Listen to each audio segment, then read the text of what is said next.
I got a haircut. So it's been about a week, and I'm still waiting to get a video, y'all. Somebody doing the workout from Brad's paper. $1,000, no joke. Send it to me at admin@bodyrecomposition.com. You only have to do, hell, just the leg part. Squat, leg press, leg extension. 5 sets of 8 to 10 RM, that's to failure. 90 seconds rest interval. One video, no edits. Prove me wrong, $1,000. No joke, no shit. All right, let's get to it.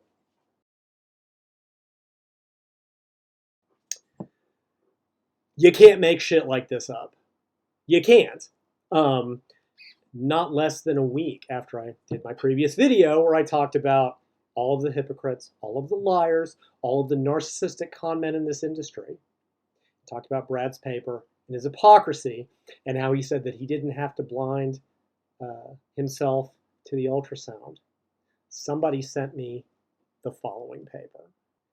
This is a paper by Schoenfeld et al., because I'm not going to try to mispronounce those other authors' names, called Smart LD, a tool for critically appraising risk of bias and reporting quality in longitudinal resistance trading interventions. It was published in OSF preprints, and I will put the link in the notes if you want to go look at it and see that I'm representing it accurately. Now, before I get into the details of this, I want to make a point. There's a lot of tools like this. The Cochrane tool is probably one of the most well-known. It's an entire tool that examines papers in terms of sources of bias. There's many others. There's Pedro for physical therapy. There's just an absolute ton of these things. Now, in my debate with Mike Israetel, where he talked in circles and just said nothing of interest, I brought this up. I brought Cochrane up and the fact that Brad's lack of blinding was a huge source of bias. And Mike said, these tools don't apply to exercise science. Now, number one, that's just a bold-faced lie. You can find plenty of papers that, again, use the Pedro scale, Cochrane scale, to analyze papers in both exercise science and nutrition. These tools are accurate. But again, this is just one of Mike's endless lies, dismissals. Maybe he believes it. Maybe he's that fucking stupid. But lots of papers use these things. And just as a random bit of trivia, there's a paper a couple years ago that looked at studies on protein supplementation and muscle growth. And it was a meta-analysis and looked at all these papers. And Brad was on it, among others, although I don't think they did any work. And it it eliminated several papers from the analysis because they had failed too many points on the bias tool that was used. 3 of them were by Dr. Jose Antonio. And one of the reasons that those papers were eliminated from the meta-analysis was for not blinding the assessor. Let that sink in. Brad said he doesn't have to blind because you can trust him, but then puts his name on a paper where other people's work are eliminated for, among other reasons, not blinding. Oh, the hypocrisy. Oh, the audacity. But it gets worse. Because this paper is a tool that Brad helped create to assess bias in other exercise science papers. Now, what have I been saying for a while? Brad loves to prattle about his own integrity while he makes excuses for when he fucks up, when he doesn't blind the assessor, when he forgets to declare conflicts of interest. But he'll criticize everyone else for the same thing. He's lent his name to multiple papers explaining for the critical need to improve exercise science as a field, but he won't do it in his own research. He expects everyone else to do better. Brad, lead by fucking example, you pathetic, excuse-making, hypocritical, lying con man. So let's look at a couple of the key points of this paper.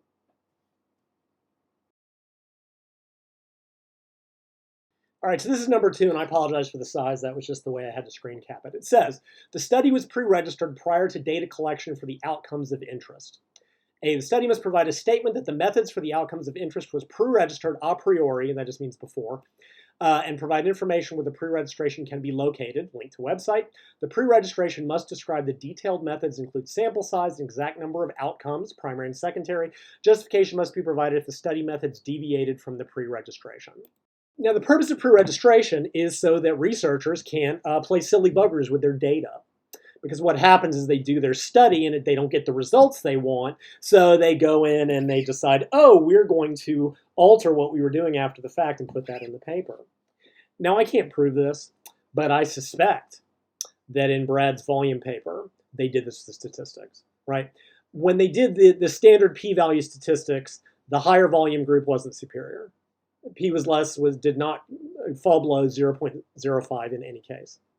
And I suspect the reason that they then did Bayesian statistics was an attempt to find significance. And I can't prove it, but here's why I say that. In no one of Brad's studies before or after has he ever used Bayesian statistics. Not once. Only for that paper, because I think they were desperate to make it fit his bias. It still didn't. The BF10 less than 0.3, or sorry, less than 3 was still irrelevant. And I'm still waiting for James Krieger to provide the reference he said exists that says differently. When you pre-register, you can't do that. Because pre-registering means I'm saying this is exactly what I'm going to do in the paper. And then if the paper doesn't do that, you have to come up with a good explanation beyond, we didn't like our results, which is exactly what Brad and James didn't. Here's the hypocrisy. In his entire career, Brad has never pre-registered a paper. Not once. Not once has he ever done what is very simple, but is free, I believe. What could be done to give his papers less risk of bias? He's never done it, and yet he's saying everyone else should. So point number 2 of a paper with his name, and every paper he's ever done fails. Every single one. Moving on. All right, let's jump ahead to number 13. The primary outcome or outcomes were blinded to investigators.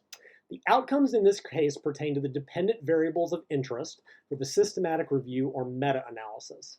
For example, if a meta-analysis focuses on quantifying hypertrophy, then the hypertrophy outcomes must be blinded, but other outcomes do not. All right, so what is blinding? In research, there's multiple ways or multiple levels of blinding, and the reason for it is to prevent expectations and bias. All right, so let's say I'm giving you a supplement. If I tell you, oh, I'm giving you this new supplement that increases muscle growth, and if you believe it, maybe you train harder, maybe you're closer to nutrition. If I blind you to it, if you don't know if you're getting the supplement or placebo, that prevents that bias. You don't know what you're getting. That's a single blinded study. Double-blinded means that the person doing the assessment is also blinded. All right, so let's say I give you a supplement, but I know which one I gave you. Maybe if I'm taking you through training, I'm going to give you more encouragement. Maybe when I do my measurements, I do something different because I know which supplement you were given. If I'm blinded to it, I don't know what you got either, what any of the subjects got.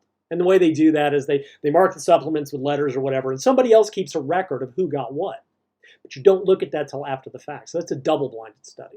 And then a triple-blinded study is where you poke the researchers in the eyes, Three Stooges style. Okay, that's a joke. Single-blinded means the subjects are blinded. They don't know what they're getting. Double-blinded means that both the subjects and the researcher, or whoever's doing the statistics, whoever's doing the measurements, are blinded to it. Now, technically, you could blind the statistician, and probably should, so that they can't run their statistics or change what statistical methods they're using when they analyze the data, because they may be biased. You should absolutely, and this is never going to happen, they need to blind the peer reviewers and the authors on the paper being peer reviewed, because research is politics. Research, they're still human beings. If some researcher sees Brad's name on a paper and knows that Brad can fuck his career, they're going to be less critical of Brad's work.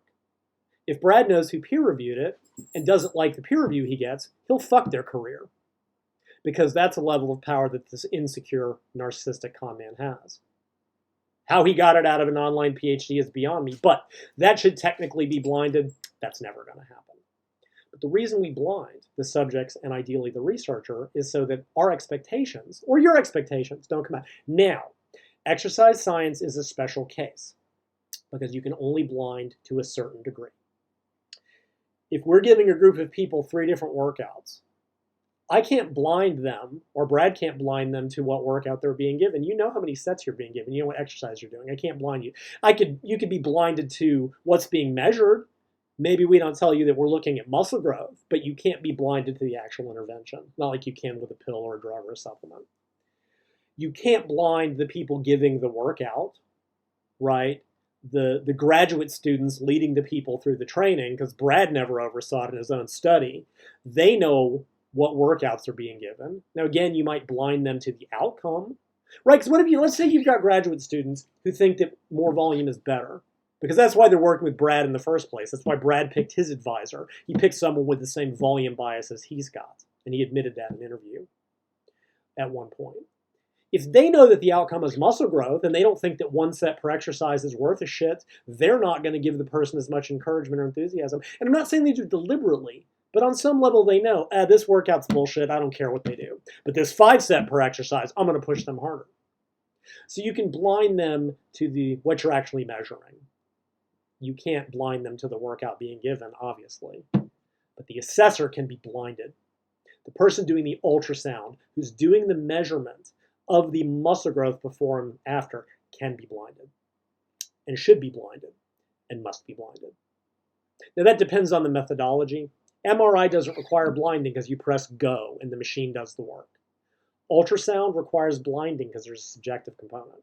And if the assessor knows who is in which group, their bias can potentially show up. Now, I'm not saying it does. I'm not saying that the person is lying or cheating or deliberately doing it. What I'm saying is that it can, and it acts as a source of bias. You blind the assessor to reduce the risk of bias. And Brad is saying in this paper that the assessor should be blinded. But when I brought up the fact that he was not blinded to the ultrasound, he said it was okay because you can trust him. Once again, every study he's ever done, unless his name was just on it and he wasn't actually involved, no study he's ever overseen was blinded. I looked through them. A couple he's been involved with other research groups, they did the blinding because Brad wasn't there to be incompetent at his job and make fucking excuses. He just got his name on the paper. Brad's own tool, every study he's got fails that point. But Brad will say you can trust him. Can you see where I'm going with this? All right, let's finish up. Okay, let's sum it up.